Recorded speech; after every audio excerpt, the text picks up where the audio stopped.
Hey, you guys, Erin here. So today we're going to dive into the sign of Taurus and how Taurus relates to medical astrology. In case you're new here, I'm making somewhat of a series going through each one of the zodiac signs and talk about how they rule over certain parts of the body. And the reason I'm doing this is because most people really just have no idea what medical astrology is. And I kind of find that a little bit of a shame because I really do say with confidence, this is something that can help us get to the root of a problem. And not only that, but also being able to see, like when an infant is born, being able to see where there's potential for injuries or potential for chronic issues, that sort of thing. So we can sort of prevent, these things from happening. And so not only that, but really, I'm going to say this, it really was not that long ago. This is what trips me out so much, is that it was not that long ago that a physician absolutely had to be trained in astrology. It was like a massive part of their training. And it was taken out, from my understanding, it started being taken out of physicians training in the year 1666. But from my understanding, there were some places where they continued to work with medical astrology up into the 1800s, early 1800s. And there's very few physicians out there that actually take this stuff into consideration, which again, I feel like this could be something that's so massively beneficial if we bring it back into popularity. Okay, so, and I also have to give credit where credit is due. Most of my training comes from the Academy for Astrological Medicine, which is Judith Hill's school, who is a world-renowned medical astrologer and has authored so many books, like maybe over 20 books at this point. It's an excellent academy if you want to learn more in-depth information about this. The Encyclopedia for Medical Astrology by Howard Cornell is great. Astrology of Health is a great school. There's a great book called Medical Astrology, and I don't know if I'm pronouncing this author's name properly, but it's like Eileen Nauman, something like that. So anyway, that's where I've just had some really good teachers. And I also need to say this, give myself a little bit of a disclaimer. This is for entertainment purposes, okay? And we'll just go with keeping myself safe here, that this is all hypothetical teachings. Okay. So there's that. Let's just get into this. The sign of Taurus. Oh, actually here, what I'm going to do is first, I'm going to break down the sign of Taurus for you. So you kind of just get a feel for the sign of Taurus. Most of you probably already know a little bit about it, but then I'm going to go through and talk about, parts of the body that the sign of Taurus rules. And then we'll talk about where the potential is for things to go on with people born with their sun in Taurus. And then we'll talk about people being with their moon in Taurus, people born with their Mercury in Taurus, Venus in Taurus, Mars in Taurus, Jupiter in Taurus, Saturn in Taurus. I'm going to talk about Uranus in Taurus because currently Uranus is going through the sign of Taurus. And also I'll touch on Neptune and Pluto, but it's been a long time since Neptune and Pluto were in the sign of Taurus, and it's going to be a long time till they're back in the sign of Taurus. And I'll even touch on the North and South Node in the sign of Taurus. Okay, and also touch on the theory as to how this stuff works. So let's talk about the sign of Taurus. The Taurus is what we call the fixed earth sign. When I say fixed, what I'm talking about is this fixed energy. All the fixed signs come in the middle of a season. Okay, like Taurus is right in the middle of spring. It's like condensed spring energy. Okay, Aquarius is the fixed air sign, which comes in the middle of winter. It's like that coldest sign of the zodiac. Now, with that said, it's like the fixed signs don't necessarily want to be bouncing around in every which direction all the time. They also don't tend to come with a lot of force because they like things to be fixed. The fixed signs they have a little bit of a reputation for stubbornness because they don't like to be budging around, that sort of thing. In the element of earth, okay, when we think about all the elements in Western astrology, earth, air, water, and fire, which one seems like it would be the most dense? It's earth. Okay. Taurus is like it's the most stable sign of the zodiac, represented by the bull that just doesn't want to budge. And by no means does this mean that everybody who's a Taurus is going to be like this. I'm actually thinking of a client right now who's a Taurus who looks nothing like a Taurus. She's super petite and tiny and a tiny little neck. But a lot of Taurus people, when I say Taurus people, I'm not only talking about Sun in Taurus. They could be a Taurus rising. They got a Venus in Taurus. It just depends on the whole chart. But like the true Taurus people, a lot of times will have kind of like like a bull, sort of like a thicker neck, a thicker, like bigger body, that sort of thing. Now, the motto for the sign of Taurus is I possess. This is a sign that has a lot to do with our possessions, like our money and our material possessions and what we value. Really, all of the earth signs are kind of in some way associated with our earthly responsibilities, things like work. Okay, the sign of Taurus is, and really all the other earth signs can kind of be associated with things like agriculture, out there actually like working on the farms, that sort of thing. The sign of Taurus is this energy of understanding the value of working hard so that we can have, a steady flow of currency so that we can buy nice things and possess nice things. It's funny because I think back to when I was married to a Taurus, well over 20 years ago. I was married to a Taurus. And of course, I was always curious about astrology, but I was not quite in the study of astrology yet. And after that divorce, I kind of very quickly started working for somebody who was a Taurus. And both my ex-husband and this boss of mine they were both Tauruses, and they both had this, my ex-husband always wanted to buy things. I bought a tractor, bought a new truck. I got to buy this. I got to do new tools. Buy.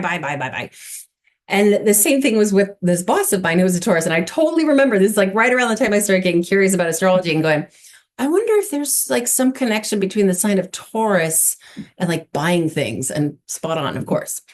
Again, doesn't mean everybody who's a Taurus or Taurus people are going to be like that, but a lot of them are. Again, they understand that doesn't mean everybody who's a Taurus is going to work hard to make their own money to buy things. Some people who fall into this Taurus category might not work at all, but they marry a rich person so that they can, or come from a rich family and they buy, that sort of thing. Now, the sign of Taurus. Okay, so we talked about it's fixed Earth. It's ruled by Venus. Did I mention that? Okay, so Venus is the ruler of the sign of Taurus. Okay, Venus often associated with love. Okay, Venus is the planet of love. Venus is a lovely energy, a sensual energy. Venus, in the archetype for Venus, is Aphrodite, which is this like gorgeous, voluptuous looking woman with long flowy hair.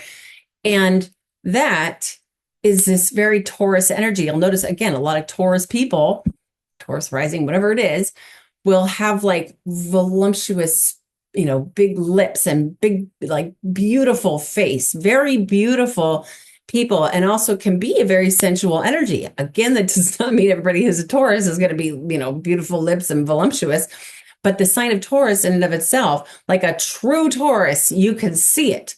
Okay. And that sometimes we'll have just, what's the word I'm looking for here? Just like the big full lips and like cheeks that stand out, that sort of thing. Very Taurus energy. Now, in the body, the sign of Taurus rules basically, the ears are involved here, but besides that, it kind of starts with the top of the bottom jaw. That includes the teeth, like the bottom jaw teeth, basically from the top of those teeth down into the neck and the throat and that sort of thing. Once we get past here, that's more Gemini. Like the sign of Aries is the first sign of the zodiac. Aries rules the top of the head.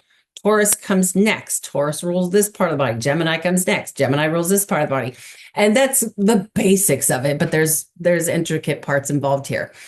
So with that said, the sign of Taurus, like somebody who's born with their sun in the sign of Taurus. Now, there are other theories out there, but this one is like the most commonly recognized and also just resonates with me out of all the other theories that I've read about, that it's almost like the sun is like our vital force. Okay. It's like how we receive that sun's energy, and the sun really is our vital force. So it's like the sign of Taurus has almost unseen antennas that are coming out from this area of the body, and that's where they pick up the sun's rays. That's where they receive their vital force. Okay, there's 30 degrees in each zodiac sign. And so with that said, at 0 degrees Taurus, that would be like right here. And that would also have a lot to do with the ears. I mean, really, any degree of the sign of Taurus can be kind of associated with the ears. But 0 degrees, if you can imagine, it's like that's where they're picking up their sun's rays, their vital force, versus 15 degrees Taurus, about halfway down. They're picking up their vital force right here. 29 degrees and 59 minutes Taurus, they're picking it up more in this region of the neck. Okay.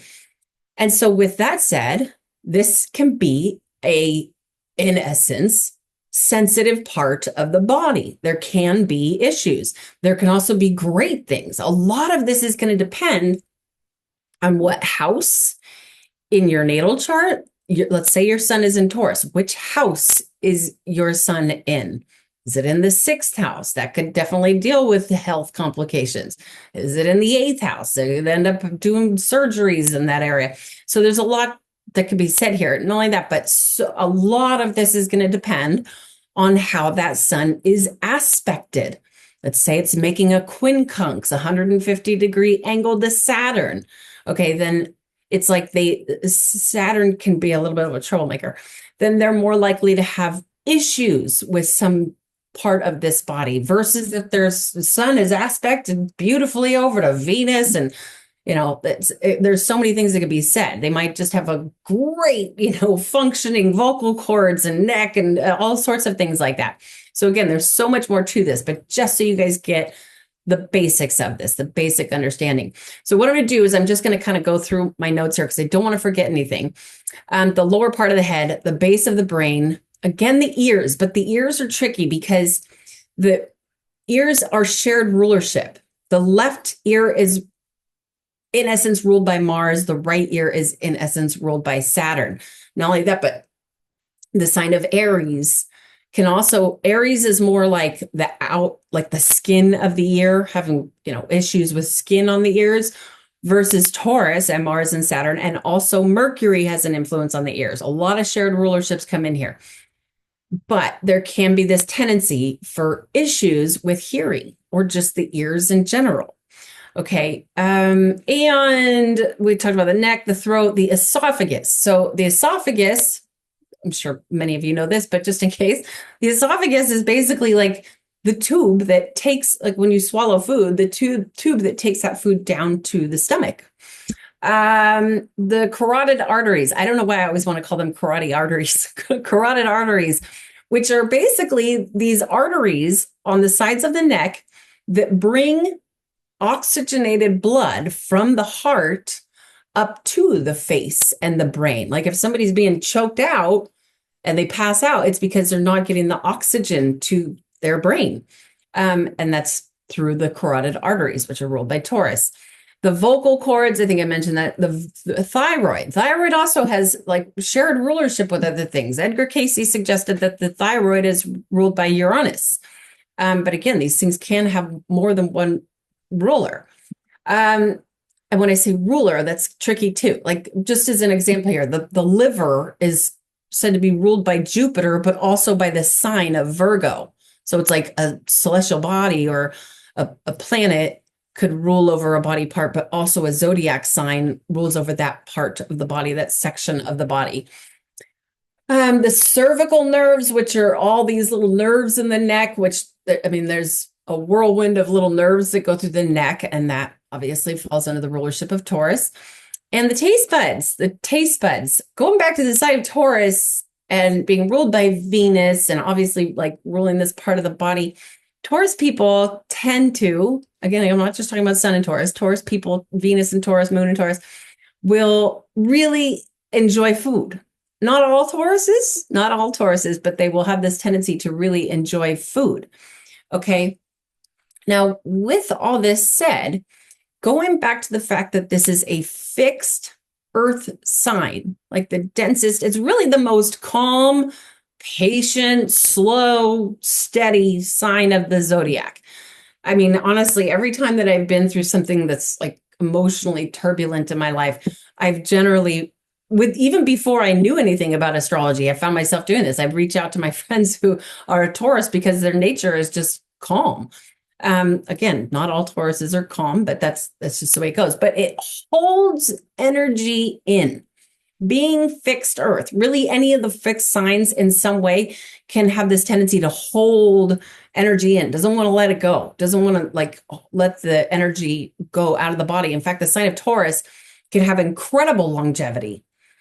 Statistically speaking here, I think Taurus came out number one for longevity out of all the zodiac signs. Again, doesn't mean everybody who's Taurus is going to have a long-lived life, but the sign of Taurus in itself, because it's the least likely sign to overexert itself because it's holding energy in. Now, of course, there's pros and cons to that because, in fact, a lot of Taurus people will have like a slower metabolism or they have a harder time losing weight because that energy just by nature is holding things in.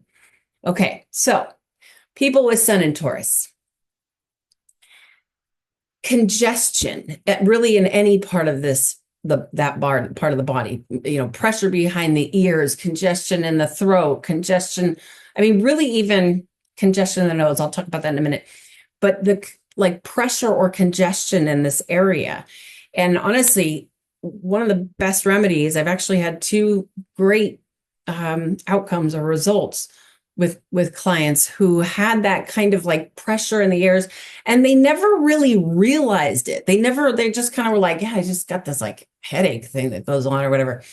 And a lot of times it's due to congestion or pressure, things that are stuck in this area.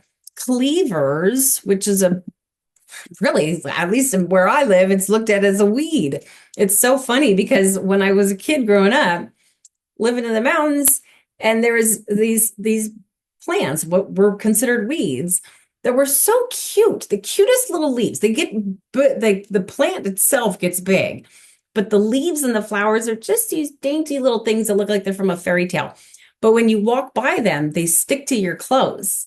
I just remember coming home with all these little things stuck to me all over my clothes. And that was cleavers. And, of course, my mom would have it all weed whacked down once it got too big or whatever. And now growing up, I'm like, oh my gosh, like that's crazy. This great medicine was just growing all over the place. And it grows. I think it grows like through a huge part of the United States. Just do an internet search if you're curious about cleavers, because it's not only for that. From what I've seen and what I've been taught, cleavers are like the best herb for decongesting this area of the body. And of course you could get cleavers, online from an herb shop or something like that. Always go with organic. Please always go with organic. But it's, cleavers can be really great for other things as well. But if you look at what cleavers look like online, they're really cute. Okay. So again, pressure, congestion in that area, tonsillitis, vocal cord issues. Now, this is what's interesting is that again, it kind of depends on how the sun is aspected, what's going on in the rest of the chart, because the vocal cords can also be really strong.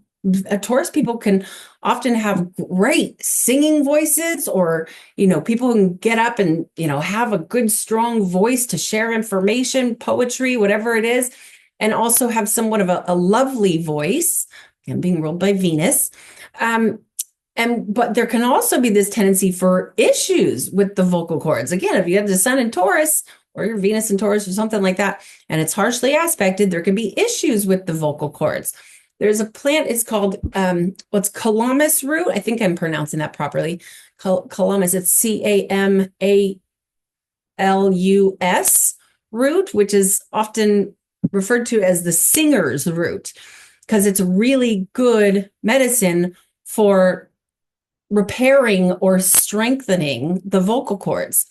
Okay, dental issues, and really the dental issues, especially if it's like early degrees in the sign of Taurus, it really could be the bottom jaw or the upper jaw. Esophagus issues, again, the tube that's taking the food down to, something like blockages with the esophagus. Maybe talk about that when we get into Saturn. Hypothyroidism, because it's like hyperthyroid is hyper. Hypo is the opposite of that. Okay. That like kind of, for lack of a better term, almost like a stagnant energy, slow moving. Okay.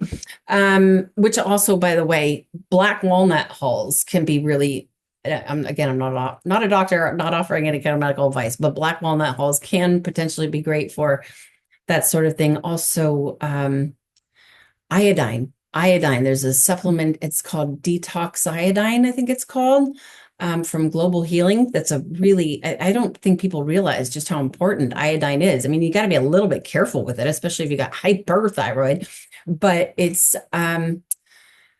iodine, it's protective against radiation, all kinds of wonderful things, which the radiation often very much can affect the thyroid. The thyroid is such an important part for, our hormones, every part of our body, our nervous system. The thyroid is so massively important.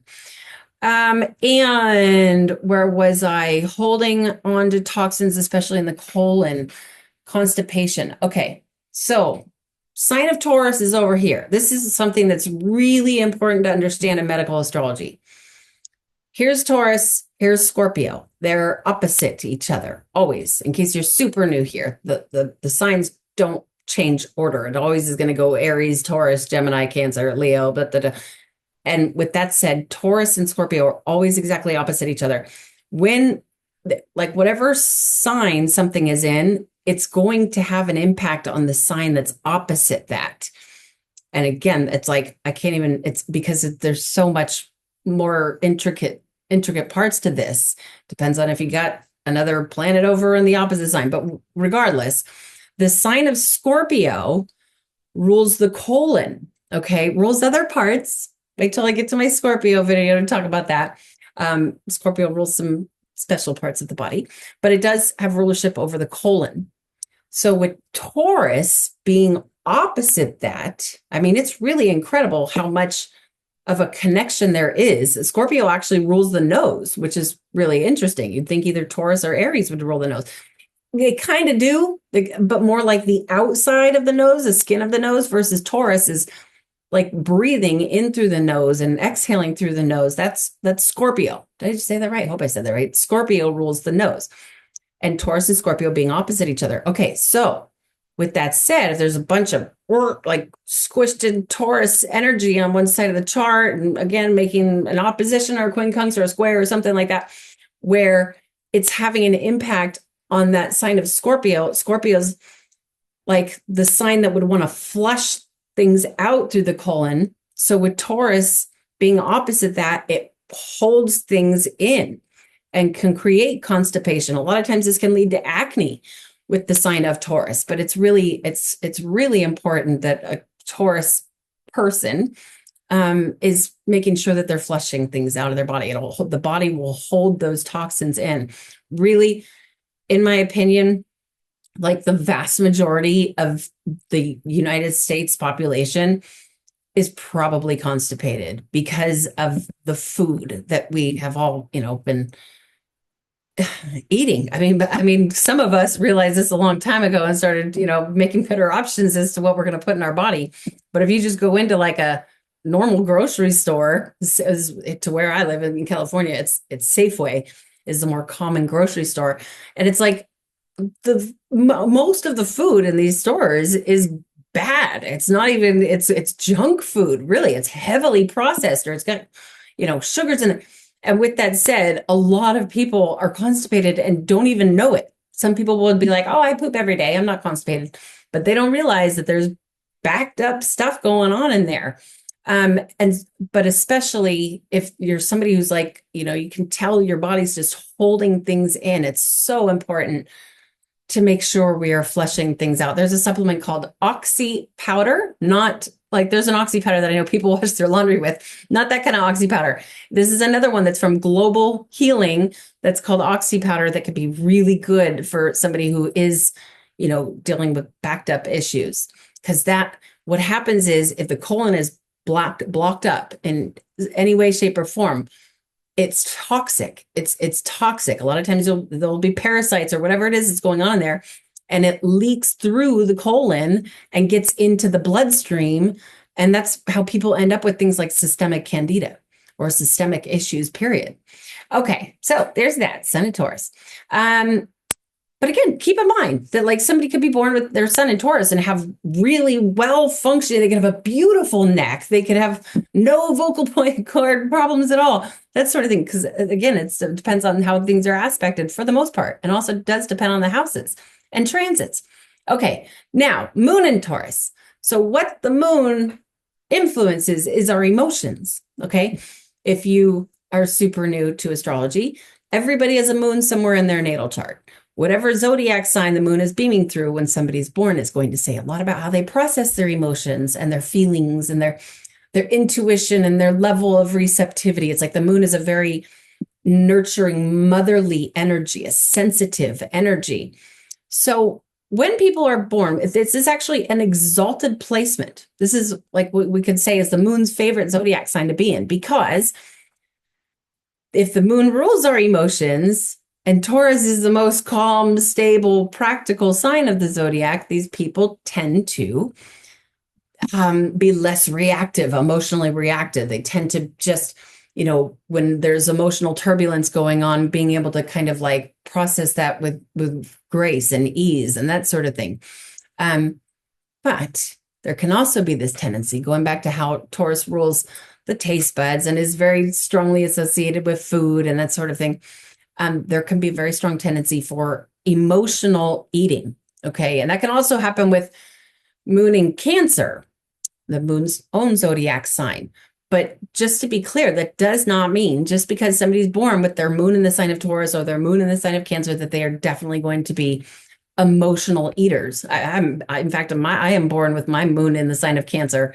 When there's been emotional turbulence in my life, I can't eat. My body shuts down. Food just sounds terrible to me when I'm feeling emotionally, something going on. But so reason I'm bringing that up is because just because somebody's moon is in Taurus does not mean they're going to be emotional eaters, but quite a few of them are. It just depends on other placements in the natal chart. Okay.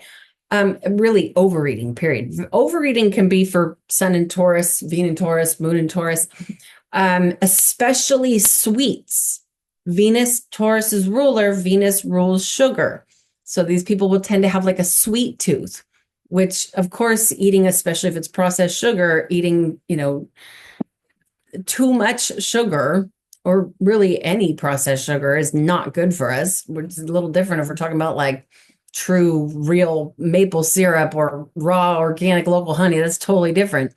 And even raw sugar is a little bit better. But these are people who can end up with somewhat of a sugar addiction, which then obviously is because it causes problems to the teeth and other problems in the body. Even sensitive teeth, something going on with sensitive teeth. Thyroid sensitivities, again, because the moon is this sensitive energy. So, and it could be, it could be something, it could be hyperthyroidism, probably not, but it's like overall the thyroid really should be cared for everybody, but especially if there's something strong going on in the sign of Taurus in somebody's chart. Mucus congestion in the ears. So again, that's also the cleavers that I'm talking about, like pressure and congestion in any area of the body. Congestion in the nose and the throat, edema, which is basically fluid retention. Okay. Again, the sign of Taurus wants to hold things in. It's like probably the sign that would have the hardest time like flushing things out, water retention, that sort of thing, swelling in the body. Sluggish lymph. Now, this is interesting because the lymphatic system is technically ruled by Pisces, but because this sign of Taurus has kind of a sluggish energy to it, again, doesn't mean I know plenty of athletic Tauruses out there, but it's the energy in and of itself holds things in and it's slow and steady. Anything in the body, can become stagnant, but the lymph, especially, and in fact, for the lymph, there's something that's called poke root, POKE, that has to be taken in very small doses because high doses can be quite dangerous. But poke root can actually be really good for activating the lymphatic system. Obviously, movement overall is going to be the best thing for the lymphatic system. Okay, people with their sun or their moon in the sign of Taurus can be prone to headaches. And a lot of times this would be due to things with especially female hormone issues or just hormone issues, period. Again, being ruled by Venus. And for that, I mean, black cohosh, I hope I pronounced that properly. A lot of these things I've only read, like I don't, I've been to quite a few lectures and that sort of thing, but some of these things is just straight out of the book. So I hope I'm pronouncing all these things properly. Rosemary, cayenne, dandelion can all be, kind of good for getting the hormones in balance, especially that could even also have to do with thyroid issues. Okay, Mercury in Taurus. So when we think about Mercury, Mercury has a massive influence on our nervous system. To get really specific here, Mercury rules over the nerves that take information to our spinal cord. Okay, say somebody touches you or you brush up against something or whatever, Mercury is taking that information to your spinal cord.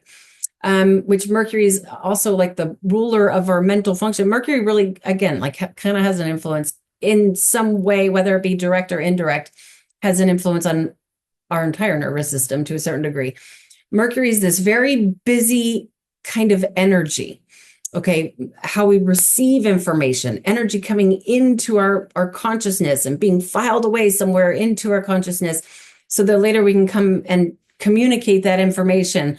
Mercury is the messenger of the gods. Mercury is kind of a little bit of a spazzy energy, just Mercury in and of himself. Mercury is like the only one of all these archetypes, if we go into mythology, that can go up into the heavens and see those gods and relay a message up there, but then come to Earth and relay a message here, and then go into the underworld and relay messages there and come. It's like Mercury is the only one that has the right, I don't know what another word to use, the ability to do that, like this kind of zippy energy. Hermes, recognized with the wings on the hat and the feet, like this is kind of buzzing around. So with that said, when you think about this Taurus energy, people are born with their Mercury in Taurus. A lot of times their thought process is slower or their communication is slower. Okay, but this can also, again, based on other things in the chart, kind of do a flip on this. Okay, so Mercury also has an influence on the ears. Taurus having an influence on hearing. There could be pain in the ears. There could be weird ringing in the ears, especially if it's due to pressure in the ears. Okay, so overall, even like nerve stuff going on in the ears with Mercury in Taurus.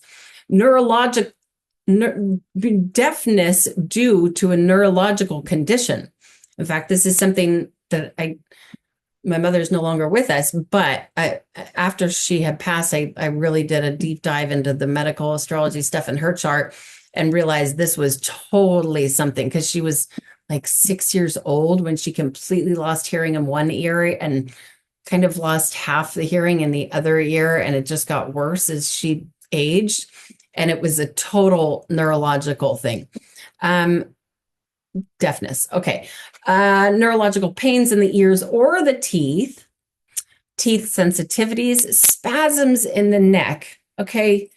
Really, this can come from Mercury in Taurus, but it can also, because again, if you think about Mercury, like nervous kind of energy in the like strange spasms in the neck. This can also happen with Uranus in Taurus. And this is really interesting. I've got a client who was born with Mercury in Taurus, and right as transiting, meaning Uranus up in the sky, came over her natal Mercury, she was having these very strange, what could be described as spasms, like what is going on in my neck sort of thing. And it would even at certain points, almost, she said, she described it as something like electrical pulses or something like that. And I was like, that is so Uranus transiting. So with that said, blue vervain can be really helpful for that. Blue vervain, great for a lot of things, but strange spasms really anywhere in the body, blue vervain can be helpful for, generally speaking anyway. This is not medical advice. Okay, now let's see here. Let's move. Oh, cervical nerve issues. Because again, Taurus rules all those cervical nerves. So Mercury having an influence on the nervous system, like issues going on in any of the nerves of the neck, especially with Mercury in Taurus. And sometimes it could even be like almost like a blockage that would be more like Saturn in Taurus. We'll get there. We'll get there. Okay, so look, for now, let's move on to Venus in Taurus. So Venus in Taurus, this is Venus's home. Okay, so again, like Venus rules Taurus. When a planet or celestial body is in the sign that it rules, it's in its own home. So it gets to work comfortably. It's like, hey, I know where everything is. I get to work the way I like to, that sort of thing. And so a lot of people who are born with Venus in Taurus will tend to be lovely people who are, that could warm you up if you're too cold, or people who could cool you down if you're too hot, sort of thing. A lot of times people born with their Venus in Taurus will have big voluptuous lips and cheeks and that sort of thing. A lot of times they can make incredible singers, or somehow, again, just using their vocal cords, they can be overall just like speaking in a lovely way. Like some people have, a lovely voice just by nature. That's a total Venus and Taurus thing. But Venus and Taurus is another one that can very much be associated with overeating, especially if it's sweets, because again, Venus rules sugar. A lot of times people who have their Venus in Taurus, they like things like cakes. And I've actually know somebody who has their Venus in Taurus and only likes the sweetest part of the cake, only likes the frosting, doesn't even eat the cake part, just like wants to eat the sugar stuff on the frosting around the cake. Anything that's of a sweet nature they could be drawn to. But again, they can also, it's like when you think about it, so they're eating the sweets and Taurus energy wants to hold on to it like a slower metabolism. So that's kind of a theme for people. Certainly doesn't mean, again, that everybody born with their Venus and Taurus is going to be like that, because there's so much more to the chart. Okay, now weak teeth or weaker teeth, and a lot of times that would have to do, like the teeth are getting weak because of eating sugar. Problems with the teeth, slow thyroid, again, this like hypothyroid thing going on. Fatty buildup in the neck vessels, or also even, and I know that sounds weird, it's like, who would be like, oh, these vessels in my neck are fatty. But there actually can be this tendency. It's like basically if you got something going on, say it's headaches or whatever it is, there's something going on in the body that you can't quite figure out what's going on. And all of a sudden you see in the chart, like, oh my gosh, like they've got some sort of like a fatty buildup in their neck veins, their neck vessels. Okay.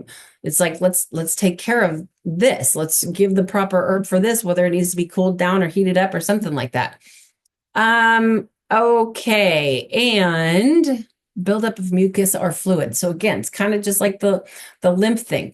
It's like water retention, anything that's going to create almost like a bloating sort of thing can go on with Venus and Taurus. But again, please do not get me wrong. People with Venus and Taurus tend to be lovely people. Certainly not all of them, but they tend to be quite lovely. Okay. Now Mars and Taurus. So this is when Mars is in his detriment. Because going back to, here's Taurus, here's Scorpio, they're opposite each other. Scorpio is ruled by Mars. Okay, so when a planet or whatever it is in the opposite sign than what it rules, that's where it's called its detriment. So again, Mars, traditionally, I know a lot of people out there are going to go, no, Scorpio is ruled by Pluto. That's modern astrology, which I'm not arguing. That I absolutely agree that Pluto has rulership over the sign of Scorpio.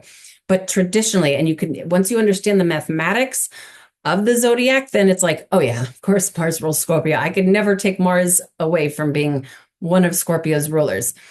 So with that said, again, so when a planet is in the opposite zodiac sign of what it rules, it's in its detriment, meaning it's like it's not working with ultimate strength. Okay, it's just a little bit like debilitated there.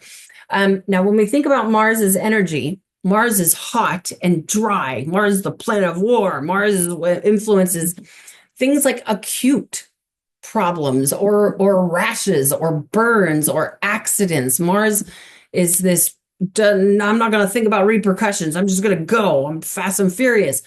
Okay. So with that said, when people are born with their Mars in Taurus, what's actually, I'm going to point this out. I've noticed a lot of people with their Mars in Taurus because Mars also rules the muscles and the adrenals in the body. Okay, so it's like people who have their Mars in Taurus will tend to have this like slow mannerisms, like they walk slow because it's slow Taurus, but where their Mars is, the Mars thing that makes us like people with their Mars and Aries tend to be like way faster. People with Mars and Taurus, it's like even when they're trying to walk fast, I'm like, what? You're walking really slow. But again, not everybody with Mars and Taurus is going to walk slow. Okay, but when we think about Mars's energy, things like, injuries to the throat, things like sore throat, things like thrush, things that are of an irritating nature happening in any part of this that the sign of Taurus rules. Wounds to the Taurus reason, laryngitis, tonsillitis, like hot, irritated throat, that sort of thing. And it doesn't mean that they're necessarily going to be like that every single day, throughout their life. It's more, say they've got their Mars in Taurus and all of a sudden there's a full moon in Taurus sitting right on top of their Mars. And then all of a sudden they get, some sort of sore throat or an injury or whatever it is, that sort of thing go on with Mars in Taurus. Okay, Jupiter in Taurus. So Jupiter is the great benefic. Jupiter brings luck and abundance and wisdom, and he's an expander, and Jupiter's great. But this is another one that can be troublesome because Jupiter rules fat. Okay, just like Venus rules sugar, Jupiter rules fat. And I'm not just talking about fat on a body, I'm talking about fat, olive oil, or fat that's in an avocado, fat that's on a piece of meat, fat that's any kind of oil or fat. Jupiter rules that. So when we think about this Taurus energy that's, ruling the taste buds and wanting to taste things and eat and that sort of thing, a lot of times people with Jupiter in Taurus that also can lead to some sort of a food addiction. And this is one that could really be, it's like Venus in Taurus, people would be more like sweets. I mean, it really could be anything, but more directly associated with overeating sweets, where Jupiter in Taurus would potentially be more things that are like a greasy, fatty sort of meal addiction, French fries, I don't know, all hamburger with bacon and cheese on it, that sort of thing. Or it could be both. It could be the cake, the actual, I'm trying to picture like a cake that has a lot of fat in it, that sort of thing. Jupiter and Taurus people could have some sort of an issue with. They're drawn to it, that sort of thing. This is another one, fatty vessels in the neck, tumors in the throat, because Jupiter, again, he's the expander. Jupiter's great, but he's also the expander. So it's like growths. Okay, things that have a growth kind of nature can be directly associated with Jupiter. So any kind of growth or tumor in this area of the body, even in the mouth, that sort of thing. This is another one, hypothyroidism, goiters, which is basically like enlarged thyroid gland, liver toxicity. I think I mentioned this earlier. The liver, Jupiter has sort of partial rulership over the liver. So, and if Jupiter rules fat and Taurus is associated with food and wanting to hold things in, there can be this very big potential for things like a fatty liver. Okay. And, I can't remember the terms for it, but there's like a liver disease that's not related to alcohol. A lot of people with liver problems, it's due to over alcohol consumption or, drugs, period. But there's also major liver conditions where people are like, I've never had alcohol in my life. I've never taken drugs. I eat pretty well. It could be that Jupiter and Taurus is just holding on to like stuff that the liver just can't quite get rid of. Okay. Saturn in Taurus. So Saturn, the ruler of chronic disease. Saturn, like I said, Mars is more like injuries or things that happen suddenly, something that shows up out of nowhere, versus Saturn is more like, I'm going to create a problem that's really hard to go away. Okay, Saturn is cold. Like I said, Mars is hot and dry. Saturn is cold and dry, astringent, will create blockages and calcification. And Saturn rules things like minerals. Saturn will create, like basically bring things in and tighten them. Okay, so with that said, when we think about Saturn in Taurus, and please do not get me wrong, because there's also really great qualities to Saturn in Taurus. Saturn tends to do well in earth signs. But when we think about the restrictions that Saturn can create, any kind of blockage or restriction that goes on, or chronic problem that goes on in this area of the body, okay? This could also be teeth problems, but for totally different reasons than Venus and Taurus teeth problems. It might be some sort of like a blockage in a cervical nerve or something like that, or something that's going on with like calcification in around the nerves or the arteries of this area, that sort of thing. Poor hearing, like some sort of a blockage in the ears, restricted hearing, something where it's a chronic hearing problem, chronic colds, chronic sore throat, chronic ear problems. I think I already mentioned that.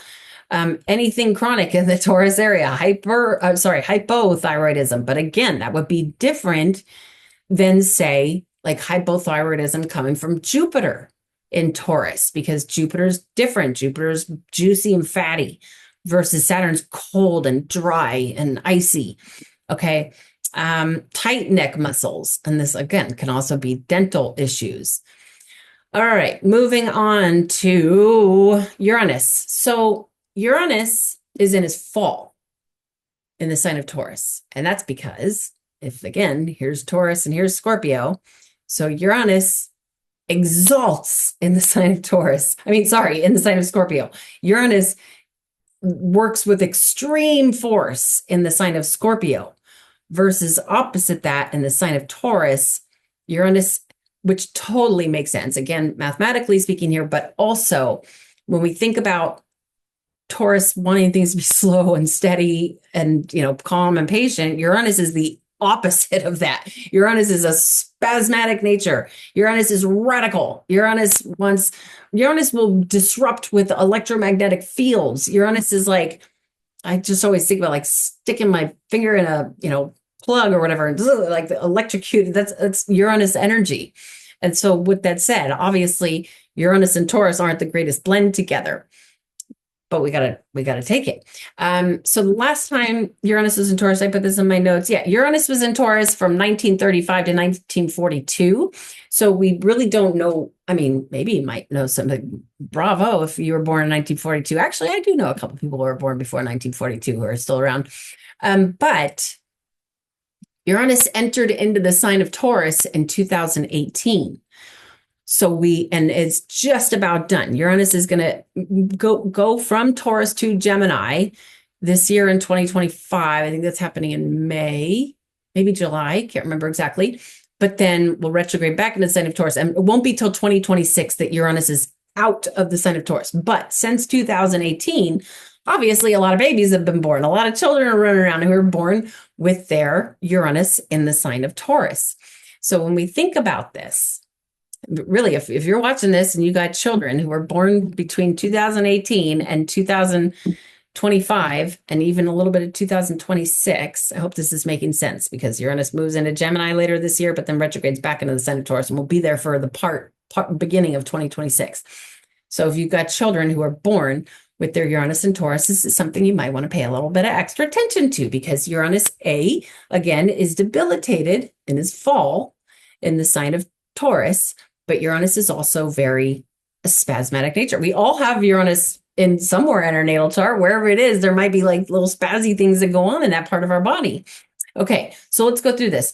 Thyroid disorders, spasmodic things, because again, from Edgar Casey's teachings, he said that Uranus actually rules the thyroid. So overall thyroid issues, really good idea to be taking care of everybody should be taking care of their thyroid. And it's a little bit of a tricky one to take care of. Like I was talking about iodine. I love taking iodine. You almost kind of have to like slowly, steadily build yourself up to taking more doses of iodine. But again, I'm not a doctor. I'm not offering any kind of medical advice.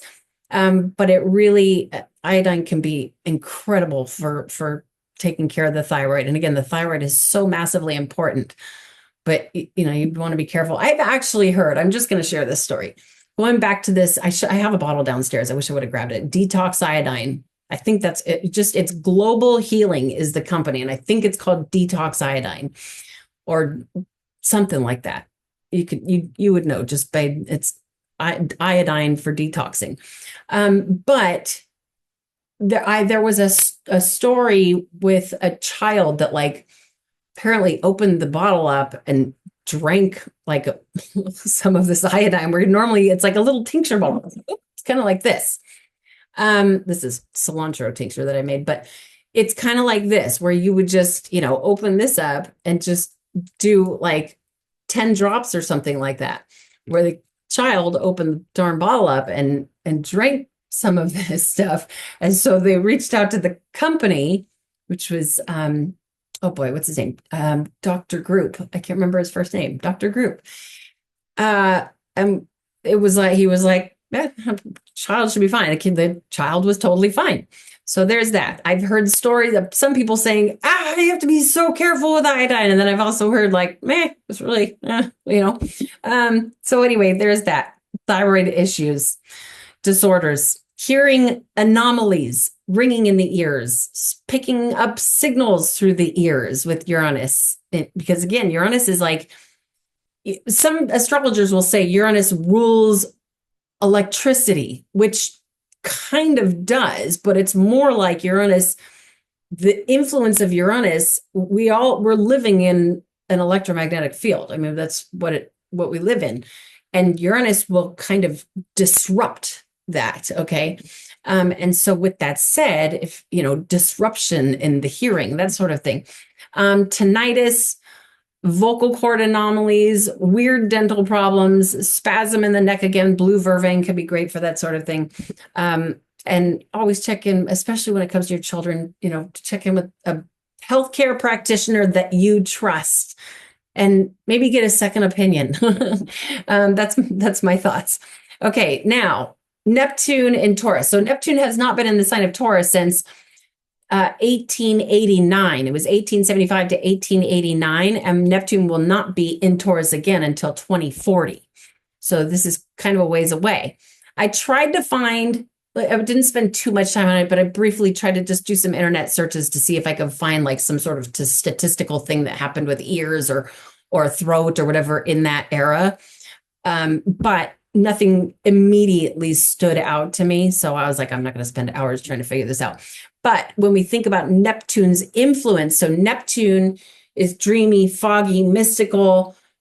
Neptune, as I've described before, it's like you're out in the middle of the ocean on a ship. And I don't know why I just envisioned like a Viking ship out in the middle of the ocean and just fog in every which direction. And, you're kind of rocking back and forth. All you see for miles is ocean and fog. That's Neptune. Okay. That's very Neptunian energy. So with that said, it's like those, like weakness in the vessels of the neck, weakness in the carotid arteries,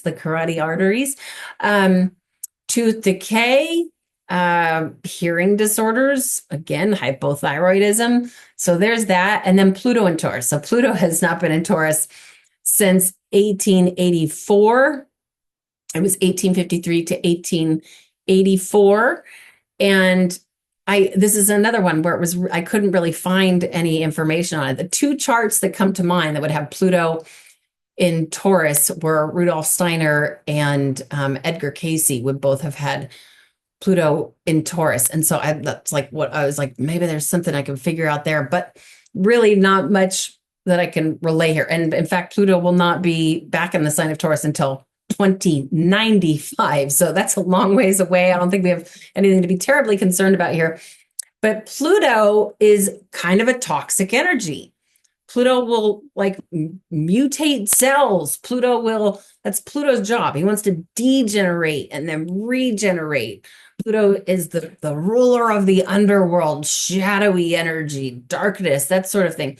So with that said, people born in 2095 might deal with issues in this area that could be like cellular mutation in the cells around the neck or something along those lines, or with the ears or something like that. Maybe that's something I could have looked into, was that era and issues with the ears, like toxic ear stuff going on. but I didn't. But hopefully you guys get the picture here. Now, North and South Node. Okay, so North Node is the pump that brings energy in. So let's say you got your North Node in the sign of Taurus. Basically, in short, you're going to become more Taurus energy as you go throughout life.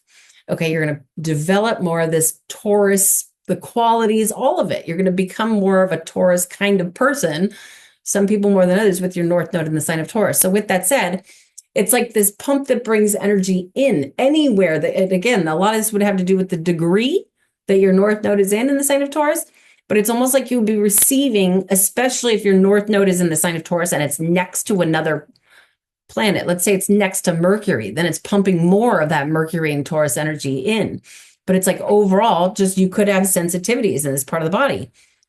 Versus the South Node is like a weak point. The South Node, especially once we get into adulthood, that South Node, wherever zodiac sign the South Node is in, it tends to develop like a weakness, like that's a weak part for the body. So South Node in Taurus can be like weak vocal cords, again, especially going into the second half of life here or adulthood period. Things like, a weaker neck or problems with the neck, anything that's going, and again, you'd have to pay attention to what degree the South Node is in, because this would be 0 degrees Taurus. This would be 29 degrees and 59 minutes Taurus.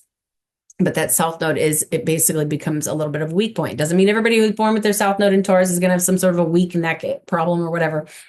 But because again, there's so much other stuff that comes into play here. If your South Node is in Taurus in the 8th house, it's going to be a lot different than if your South Node is in Taurus in the 10th house. Okay. So there's that. I think I covered everything I wanted to here. I don't know how long I just made this, but if you'd like to schedule an astrology reading and we can dive into your own natal chart and help you figure out all this stuff for yourself, you can schedule your reading through erinwageastrology.com. You can schedule straight through my website. I do hope to hear from some of you. And until next time, namaste to all of you.